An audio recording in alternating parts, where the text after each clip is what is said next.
Growing up, I always knew I was different from my siblings, but I never understood why. My name is Hazel, and this is the story of how a rusted padlock on my grandparents' shed unlocked the most painful truth of my childhood.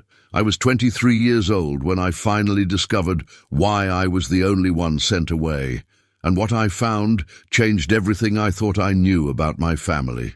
My earliest memories are fragmented, like pieces of a puzzle that never quite fit together.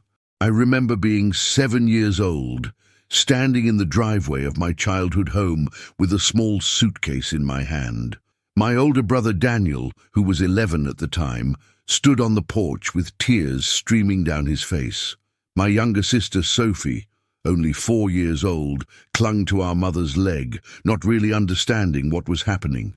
And then there was James, the baby, barely 2, sleeping peacefully in Mum's arms, completely unaware that his sister was being sent away. "It's just for a little while, sweetheart," my mother had said, her voice cracking with emotion that I couldn't interpret back then. "Grandma and Grandpa Wilson will take good care of you at the children's home. You'll make so many friends there." But I didn't want friends. I wanted my family. I wanted to know why my siblings got to stay while I had to leave. Every time I asked, the answer was always the same vague response. "It's complicated, Hazel. You'll understand when you're older." The Riverside Children's Home became my world for the next 11 years. It wasn't a terrible place, not like the horror stories you hear about some orphanages. The staff was kind. The other kids became like brothers and sisters to me, and I received a decent education, but nothing could fill the hole in my heart where my real family should have been. Every visiting day, I would press my face against the window, hoping to see my parents' car pull up. Sometimes they came, bringing Daniel, Sophie, and James with them. Those visits were torture. We'd sit in the common room, making awkward small talk, while my siblings seemed like strangers who had lived entire lives without me. Daniel would tell me about his baseball games, Sophie about her dance recitals, and little James, who barely remembered me at all, would just stare at me with curious eyes. They had inside jokes I didn't understand, references to family dinners and vacations I wasn't part of. With each visit, the gap between us grew wider. By the time I was 16, their visits had dwindled to twice a year, on my birthday and Christmas. My 18th birthday came and went with just a card in the mail. I spent my teenage years building walls around my heart, convincing myself that I didn't need them, that I was better off alone. I threw myself into my studies, graduated from the children's home at 18 with excellent grades, and got a scholarship to study social work at Portland State University. I wanted to help kids like me, kids who felt abandoned and didn't understand why. I moved into a small apartment, got a part-time job at a bookstore, and tried to build a life that didn't revolve around the family that had given me up. For 5 years, I barely spoke to any of them. I didn't go home for holidays. I didn't answer calls. I was done trying to be part of a family that clearly didn't want me. But then, 3 months ago, I got a call that changed everything. It was Daniel. Our grandfather had passed away. Grandpa Wilson, the man whose name was on the papers that had placed me in the children's home, was gone. The funeral was in 3 days in our hometown of Cedar Falls, Oregon. I almost didn't go. I had convinced myself that I didn't owe these people anything, that showing up would just reopen old wounds. But something inside me, maybe the 7-year-old girl who never got her answers, needed closure. So I got in my beat-up Honda Civic and made the 6-hour drive back to Cedar Falls, back to the town I had spent 15 years trying to forget. The funeral was exactly as uncomfortable as I had imagined. Everyone seemed shocked to see me, like I was a ghost from the past that had materialized uninvited. My mother looked older, more fragile than I remembered. My father couldn't meet my eyes. Daniel, now 34, and married with 2 kids of his own, gave me an awkward hug. Sophie, 28 and pregnant with her first child, cried when she saw me and whispered apologies I didn't understand. And James, now 23, just like me, stared at me like I was a complete stranger, which I supposed I was. After the service, we gathered at my grandparents' house, the old farmhouse on the outskirts of town where I had spent countless summer days before everything fell apart. Grandma Wilson, now 87 and frail, sat in her chair by the window, barely speaking to anyone. The house felt smaller than I remembered, filled with the smell of old wood and mothballs and memories I had tried to bury. People filtered in and out, offering condolences and casseroles, the way people do at funerals. I stood in the corner, nursing a cup of coffee that had gone cold, feeling like an outsider at my own family's gathering. That's when I overheard them, my mother and Aunt Linda, talking in hushed voices in the kitchen. "We need to clean out the shed before we sell the property," Aunt Linda was saying, her voice low and cautious. "There are things in there that Hazel can never see. You know what Robert kept locked away. If she finds out the truth now, after all these years—" My mother's response was barely a whisper, but I heard it clearly. "The shed stays locked. We'll deal with it after everyone leaves. Hazel doesn't need to know. She's built a life for herself. Why destroy that now?" My heart started racing. What could possibly be in that shed? I remembered it from childhood, a weathered wooden structure behind the main house, always padlocked, always off limits. Grandpa Wilson had been strict about that one rule. Nobody goes in the shed. As a kid, I had imagined all sorts of things inside, treasure, forbidden toys, maybe even something dangerous. But hearing my mother's words now, the way her voice trembled with fear and guilt, I knew it was something far more significant than childhood fantasies. I waited until the house had mostly cleared out, until only close family remained. Daniel and his wife had taken their kids home. Sophie had left early, claiming her pregnancy was making her tired. James had disappeared somewhere, probably to avoid the awkwardness of having a sister he didn't know. My parents were in the living room, sorting through papers with the estate lawyer. This was my chance. I slipped out the back door into the cool evening air. The shed stood about 50 yards from the house, partially hidden by overgrown hedges and an old oak tree.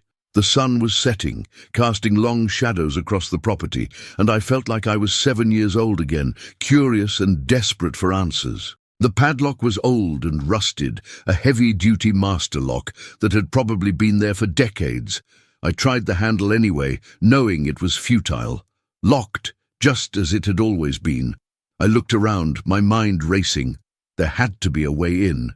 I checked under the mat by the shed door, felt along the top of the doorframe, searched the nearby flower pots.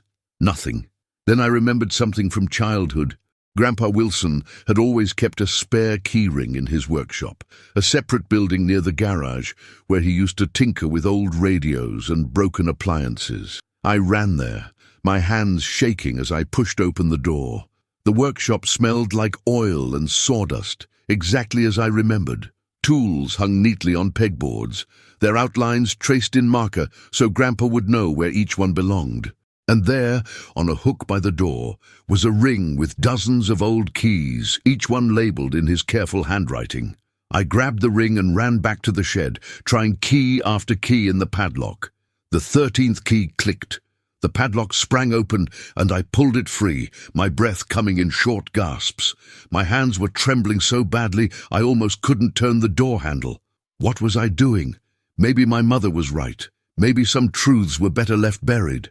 But I had spent 16 years not knowing, 16 years wondering what I had done wrong, why I wasn't good enough to keep. I needed to know. I pushed the door open and stepped inside. The shed was bigger than it looked from the outside, lined with metal shelving units filled with cardboard boxes. A single bare bulb hung from the ceiling, and I pulled the chain, flooding the space with harsh yellow light. The boxes were labeled in my grandfather's handwriting, organized by year. I saw boxes marked 1995, 1998, 2001, and then I saw it. A box labeled Hazel 2009, the year I was sent away. My legs felt weak as I pulled the box down from the shelf. It was heavier than I expected, and dust billowed up as I set it on the ground. I sat down right there on the concrete floor, not caring about the dirt or the cold, and pulled open the flaps. Inside were file folders, photographs, and letters. So many letters. I picked up the first folder, and my hand started shaking so badly I almost dropped it. Inside were medical records. My medical records. But not the kind you'd expect. These were psychiatric evaluations, DNA test results, and legal documents. I started reading, and with each page, my world crumbled a little more. The first document was a paternity test from 2008, when I was 6 years old. According to the results, David Mitchell, the man I had called Dad my entire life, was not my biological father. My mother had been conclusive, but my father had not been David. My real father was someone named Ryan Foster. I felt like I couldn't breathe. All those years, all that wondering why I was different, why I was sent away while my siblings stayed. It wasn't because I was bad or unlovable. It was because I wasn't his. I was the product of an affair, the living reminder of my mother's betrayal. Tears started streaming down my face as I pulled out more documents.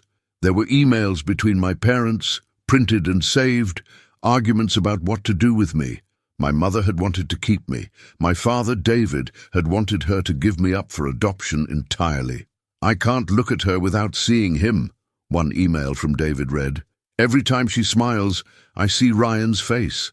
Every time she laughs, I remember what you did. The other kids are mine. Daniel, Sophie, James, they're mine. But Hazel, she's a constant reminder of the worst moment of our marriage. I've tried, Rebecca. God knows I've tried. But I can't do this anymore. She has to go. My mother's response was heartbreaking. She's just a baby, David. She's 7 years old. How can you ask me to choose between my husband and my daughter?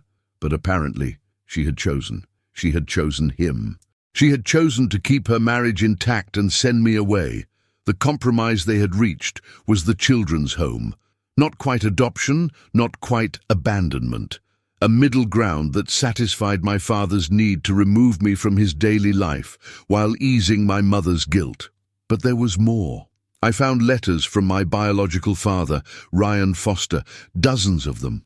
He had been writing to my grandparents for years, begging for information about me, asking if he could meet me, offering child support. He had never stopped trying to be part of my life. Every letter was returned unopened or met with legal threats from my parents' lawyer. Ryan Foster had wanted me. He had fought for me, and I had never known he existed. Hey, if you've made it this far in the story, I need you to do me a huge favor. Hit that subscribe button right now, because stories like Hazel's need to be told, and your support helps me keep sharing them. And here's what I really want to know. Drop a comment below and tell me, if you were Hazel, would you reach out to your biological father after reading those letters? Would you confront your family, or would you walk away and never look back? I read every single comment, and I'm genuinely curious what you would do in this impossible situation. Now let's get back to what Hazel found next, because trust me, the shed held even more devastating secrets.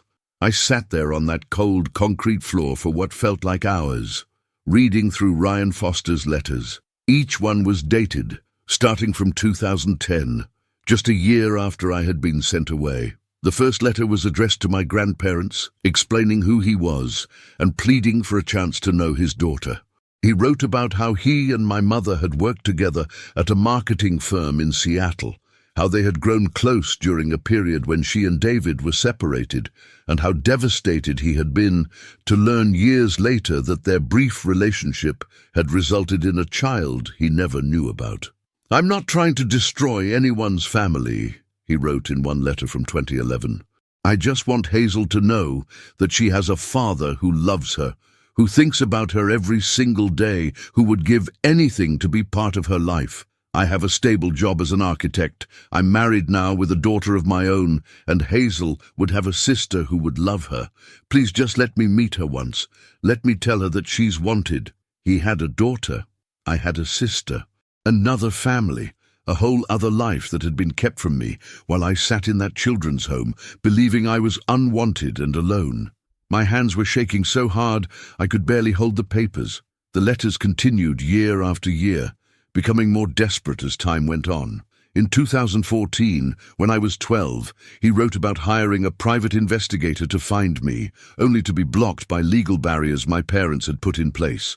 In 2016, he sent birthday cards and photos of his family, my family, a beautiful little girl named Lily, who would have been my half-sister, smiling at the camera, unaware that somewhere out there she had a sister who didn't know she existed. The last letter was dated just 6 months ago, shortly before my grandfather's death. "Mr. Wilson," it read, "I'm writing to you one final time. Hazel is now 23 years old, an adult who deserves to know the truth. I understand you've been protecting your daughter's marriage, protecting your family from scandal. But what about Hazel? Who's been protecting her? She spent her entire childhood and teenage years believing she was abandoned, and that's not fair.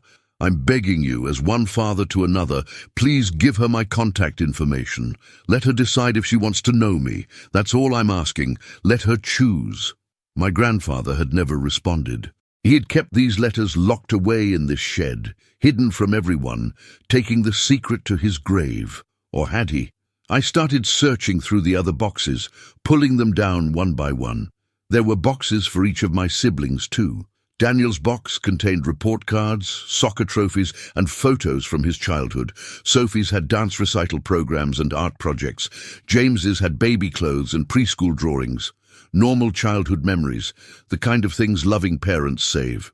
But my box was filled with secrets and lies, with evidence of a conspiracy to erase part of my identity. I found more documents, including transcripts of therapy sessions I had attended as a child before being sent away. I didn't even remember going to therapy, but according to these notes, I had been acting out at home, asking too many questions about why I looked different from my siblings, why I had different mannerisms, why my father seemed uncomfortable around me. The therapist's notes were clinical and cold. "Hazel is clearly sensing the family tension," one entry read. "She exhibits signs of anxiety and confusion regarding her place in the family unit. Recommend continued sessions to help her process the upcoming transition to residential care. The parents have decided this is the best course of action for all involved." Best for all involved, not best for me. Best for them, for their marriage, for their comfortable lie that they could maintain as long as I wasn't there to complicate things. I found photographs too, pictures I had never seen before. There was one of my mother, young and happy, standing next to a man who wasn't David. He was tall, with dark curly hair and green eyes that looked exactly like mine. Ryan Foster, my real father. They were at some kind of office party, both dressed professionally, laughing at something off camera. My mother looked different in that photo, lighter somehow, genuinely joyful in a way I had never seen her look with David. There were more photos of Ryan, including recent ones that my grandfather must have obtained somehow. He looked older now, in his late 40s probably, with some grey in his dark hair, but those green eyes were the same, and seeing them was like looking in a mirror. Next to him in the photos was a woman with kind eyes and a warm smile, his wife probably, and a teenage girl who must have been Lily, my sister. She looked about 15 or 16, with the same dark curly hair as Ryan, playing soccer in one photo, graduating from middle school in another. I had missed everything. While I was growing up in that children's home, sleeping in a dormitory with 20 other girls, eating cafeteria food, and pretending I didn't care that nobody wanted me, I had a father who was desperately trying to find me. I had a stepmother who probably would have welcomed me. I had a sister I could have grown up with, someone who might have understood me in a way Daniel, Sophie, and James never could, and it had all been stolen from me by people who claimed to love me. The anger hit me then, white-hot and overwhelming. I wanted to storm into that house and scream at my mother, at my grandfather's memory, at everyone who had participated in this massive deception. But beneath the anger was something deeper and more painful, a grief so profound I could barely breathe. I grieved for the childhood I should have had, for the relationship with my biological father that had been stolen from me, for all the years I had spent believing I was fundamentally unlovable when the truth was that someone had been fighting for me all along. I pulled out my phone with shaking hands and did something I never thought I would do. I searched for Ryan Foster on social media. It didn't take long to find him. He had a public Facebook page for his architecture firm in Seattle. There he was, older than in the photos, but unmistakably the same man, the same green eyes. His page was filled with photos of his work, his family, and scattered among them were posts that made my heart break all over again. Every year, on my birthday, September 14th, he posted the same message. Thinking of you today, Hazel, wherever you are. I hope you're happy and healthy and surrounded by people who love you. I hope someday you'll know that you were never unwanted. Your dad.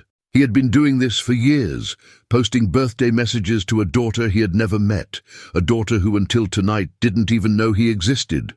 The comments on these posts were from friends and family offering support, clearly aware of his situation, of the daughter he had lost before he ever got to know her. I found Lily's page, too. She was 17 now, a senior in high school, planning to study engineering at the University of Washington. Her profile picture showed her at a soccer game, muddy and grinning, holding up a trophy.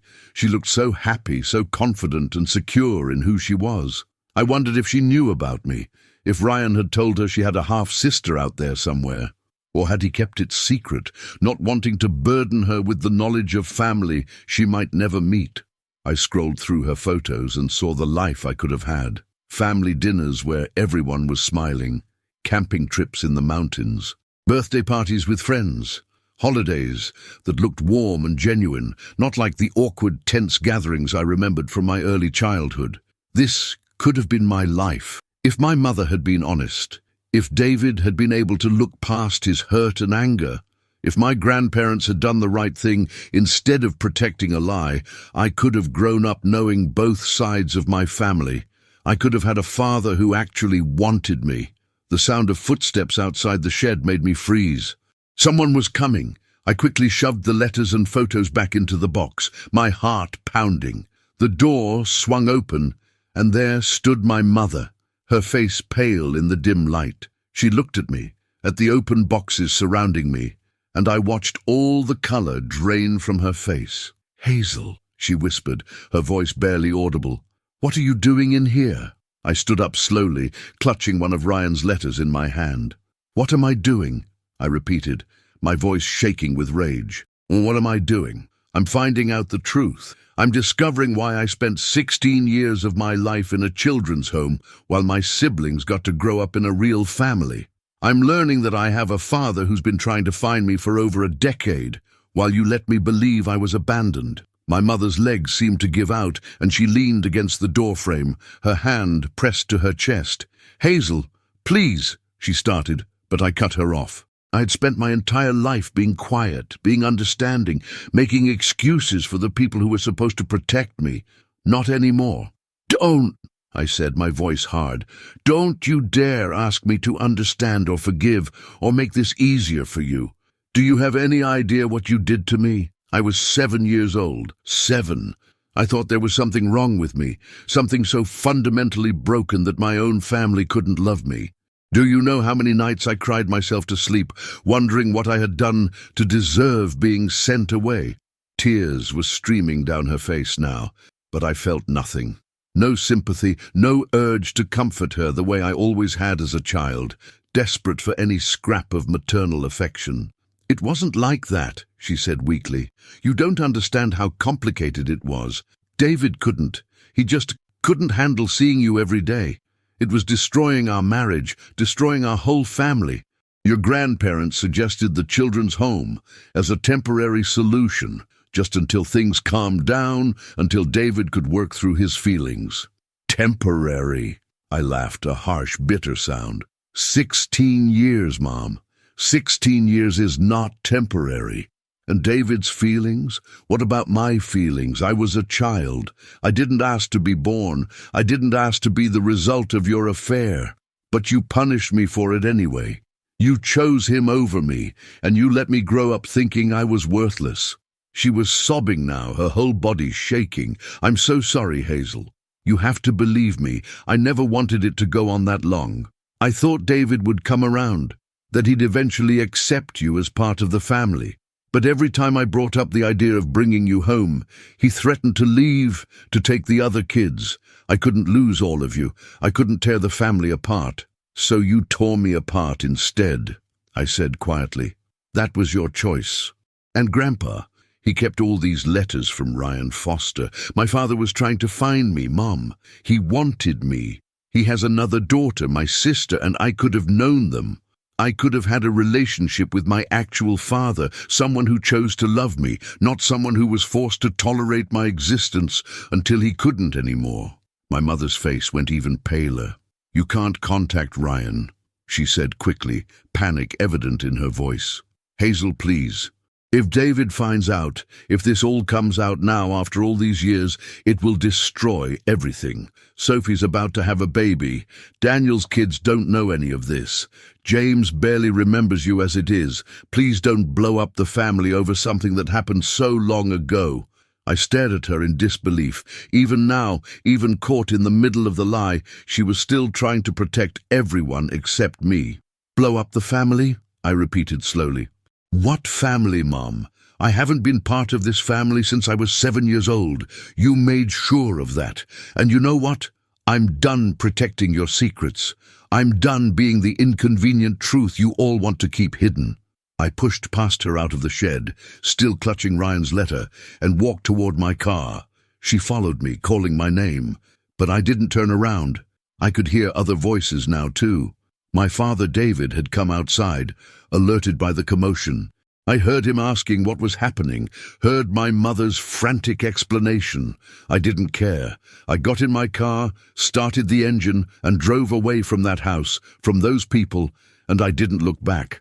I drove for hours, not really seeing where I was going, just needing to put distance between myself and Cedar Falls.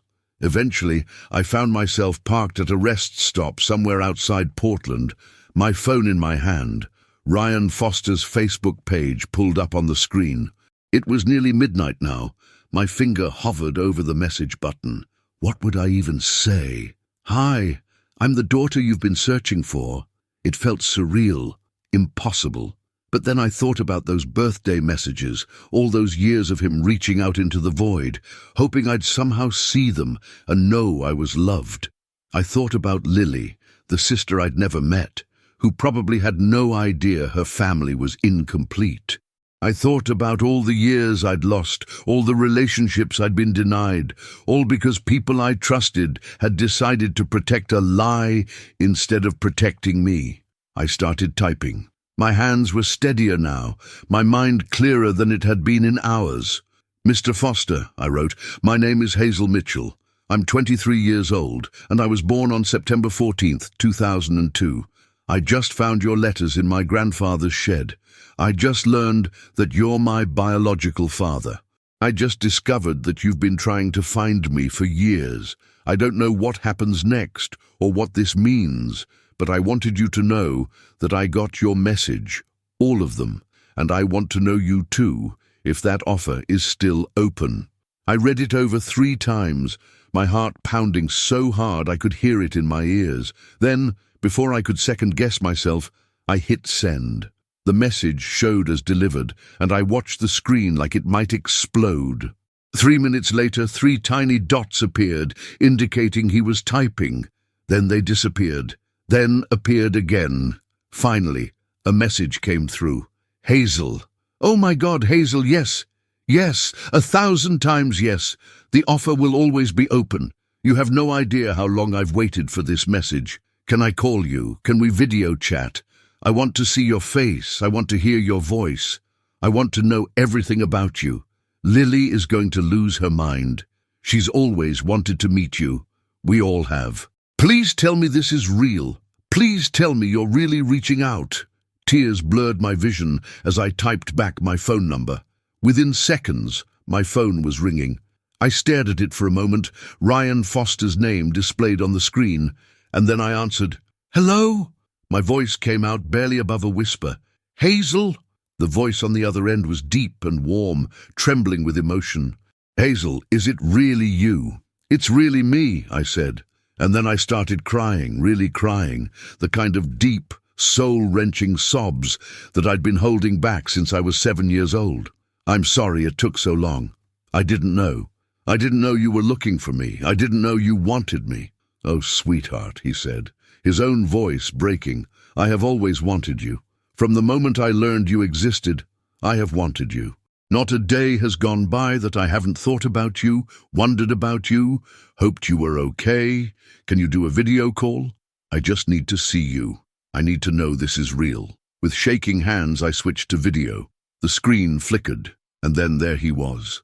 Ryan Foster, my father, with tears streaming down his face and those green eyes, my eyes, looking at me with such overwhelming love and joy that I felt something inside me begin to heal. "You look just like your grandmother," he said, laughing through his tears. "She had those same eyes, that same determined chin. Oh, Hazel, you're so beautiful. I can't believe I'm finally seeing you." We talked for over 3 hours that night, sitting in my car at that rest stop while the world slept around us. He told me about his life, about meeting my mother during a difficult period in her marriage, about the brief relationship they'd had, and how devastated he'd been when she ended it to try to work things out with David. He told me how he'd had no idea about me until years later when a mutual friend had let something slip, and how he'd been trying to find me ever since. He told me about his wife, Jennifer, who had known about me from the beginning of their relationship and had always wanted to meet me. He told me about Lily, who had grown up knowing she had a half-sister somewhere and had made him promise to never give up searching. He showed me photos of his home, their family vacations, the room they'd kept ready for me, just in case, decorated in shades of blue and grey because they didn't know what I'd like, but hoped someday they'd find out.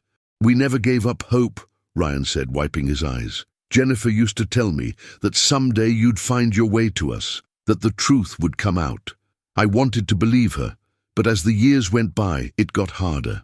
When you turned 18 and I still couldn't find you, I thought maybe you knew about me and had chosen not to reach out. I thought maybe your mother had told you some version of the story that made me the villain and you hated me." "No, I didn't know anything," I said, my voice raw from crying. "They told me nothing. I spent my entire childhood in a group home, thinking I'd been abandoned by everyone, and the whole time you were looking for me. You were fighting for me." The weight of those lost years settled over me, heavy and suffocating, but beneath it was something else, something that felt almost like hope. Ryan's expression shifted to anger then, a righteous fury that mirrored my own. "You were in a children's home? Rebecca told me you were being raised by the family, that you were happy and didn't need complications. She said David had accepted you as his own and that my involvement would only confuse you. I should have fought harder. I should have hired better lawyers. I should have done more." "You did everything you could," I told him. "They had my grandfather helping them, covering their tracks, keeping your letters hidden. You couldn't have known." We talked about what came next, about how we'd navigate this new relationship. He wanted me to come to Seattle, to meet Jennifer and Lily in person, to see the home they'd kept ready for me. "No pressure," he said quickly. "I know this is overwhelming. We can take it as slow as you need. But Hazel, I want you to know that you have a place here. You've always had a place here." And you see, 3 days later, I was standing on the porch of a beautiful craftsman-style house in a quiet Seattle neighborhood, my heart pounding so hard I thought it might burst. I'd barely slept since that night at the rest stop, my mind racing with everything that had happened, everything that was about to happen. My mother had called 17 times, left countless voicemails begging me to reconsider, to think about the family. Daniel had texted, confused, and asking what was going on. Sophie had sent a long message apologizing for not standing up for me, for being too young to understand what was happening back then. I'd ignored them all. The door opened before I could knock, and there stood Ryan Foster in person, not on a phone screen, but real and solid and right in front of me. We stared at each other for a long moment, and then he opened his arms. I stepped into them, and for the first time in 16 years, I felt what it was like to be hugged by a father who actually wanted to hold me. He was crying again, and so was I, and neither of us cared. "Welcome home, Hazel," he whispered into my hair. "Welcome home, sweetheart." A woman appeared in the doorway behind him, pretty and warm-looking, with kind brown eyes. "You must be Hazel," she said, her voice gentle. "I'm Jennifer. We're so glad you're here." She pulled me into a hug too, and it felt genuine, not obligated or uncomfortable, like the hugs from my mother had always been. And then there was Lily. She came bounding down the stairs, all 17 years of energy and excitement, and stopped short when she saw me. "Oh my God," she breathed. "You're real. You're actually real. I've imagined meeting you like 1,000 times, but I never thought it would actually happen." She looked at Ryan. "Dad, can I hug her? Is that weird? I want to hug her, but I don't want to be weird." I laughed, a real laugh that came from somewhere deep inside me. "You can hug me," I said, and she practically launched herself at me, wrapping her arms around me so tight I could barely breathe. "I have a sister," she said into my shoulder, "a real sister. This is the best day of my entire life." We spent the weekend getting to know each other, talking for hours about everything and nothing. Lily showed me her room, her soccer trophies, her college acceptance letter. She told me about her friends, her boyfriend, her dreams of becoming a civil engineer. "I want to design bridges," she said. "Dad says it's because I like connecting things, bringing people together. Maybe I got that from having a sister I couldn't reach." Jennifer made my favorite foods without even knowing they were my favorites, just intuiting somehow what I'd like. She showed me the room they'd kept ready, decorated in those shades of blue and grey, with a comfortable bed and a desk by the window, and shelves waiting to be filled with my things. "We hoped," she said simply. "We always hoped you'd come home someday." Ryan and I talked late into the nights, sharing stories, filling in the gaps of all those lost years. He told me about his parents, my grandparents on his side, who had passed away before they could meet me, but who had wanted to so badly. He showed me photos of them, and I saw pieces of myself in their faces too. He told me about his childhood, his path to becoming an architect, the values he hoped to pass on to his daughters, both of them. "I know I can't make up for lost time," he said on my last night there. "I know I can't give you back those years or erase the pain you went through. But Hazel, I want to be your father now if you'll let me. I want to be part of your life, to support you, to be there for all the moments I missed. You're welcome here any time, for as long as you want. This is your home too." I went back to Portland a different person than the one who had left. I had a father who chose me, a stepmother who welcomed me, and a sister who was already texting me memes and inside jokes like we'd known each other forever. I had a family that wanted me, not despite who I was, but because of who I was. For the first time in my life, I understood what it meant to belong. My mother reached out again a few weeks later, asking if we could talk. I agreed to meet her at a coffee shop, neutral territory, where neither of us had the upper hand. She looked older, more tired, the weight of her secrets finally visible on her face. "I know you probably hate me," she started, but I shook my head. "I don't hate you," I said, and I was surprised to realize it was true. "I'm angry, and I'm hurt, and I'll probably be processing this for years. But hate takes energy I don't want to waste on you anymore. You made your choices, and now I'm making mine. I have a relationship with Ryan now, with Jennifer and Lily. They're my family, and I'm done pretending that what you did was okay or understandable or forgivable just to make you feel better." She cried, of course. She apologized, said she'd made terrible mistakes, that she'd been weak and scared and had chosen wrong. "Can we try again?" she asked. "Can you give me a chance to be your mother now?" I thought about it for a long moment, about the little girl I'd been, who would have given anything to hear those words. But I wasn't that little girl anymore. "Maybe someday," I said finally, "but not now. Right now, I need to focus on building relationships with people who actually fought for me, who didn't give up on me, even when it was hard. You gave up on me when I was 7 years old. Ryan never stopped trying. Do you see the difference? I left her there with her coffee and her tears and her regrets, and I felt lighter than I had in years. I was done carrying other people's guilt, done making myself smaller to make them comfortable. I was Hazel Foster now, not Hazel Mitchell. I'd legally changed my name, reclaimed the identity that had been stolen from me, and I was building a life that was truly mine. 6 months later, I walked across the stage at my college graduation. In the audience were Ryan, Jennifer, and Lily, cheering louder than anyone else, holding signs with my name on them.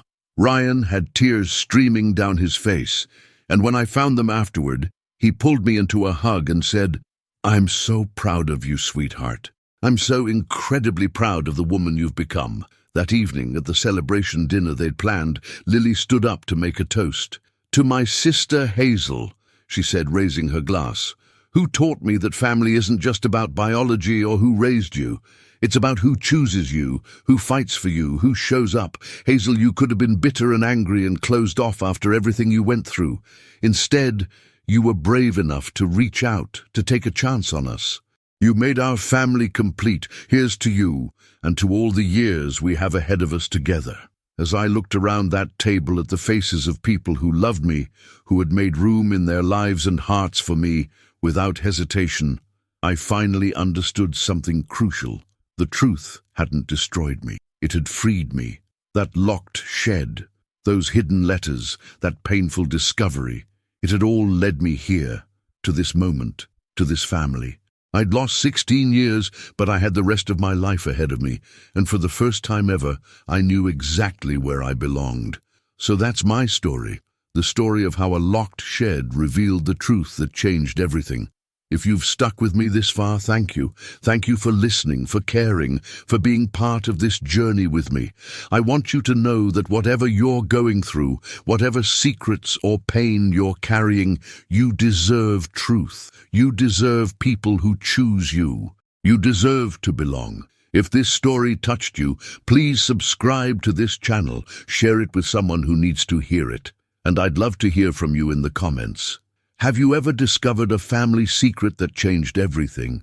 How did you handle it? What did you learn? This community is a safe space for all of us to share our stories and support each other.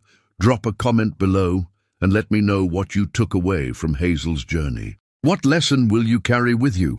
Remember, you are worthy of love, you are worthy of truth, and you are worthy of a family that chooses you every single day. Until next time, take care of yourselves and each other.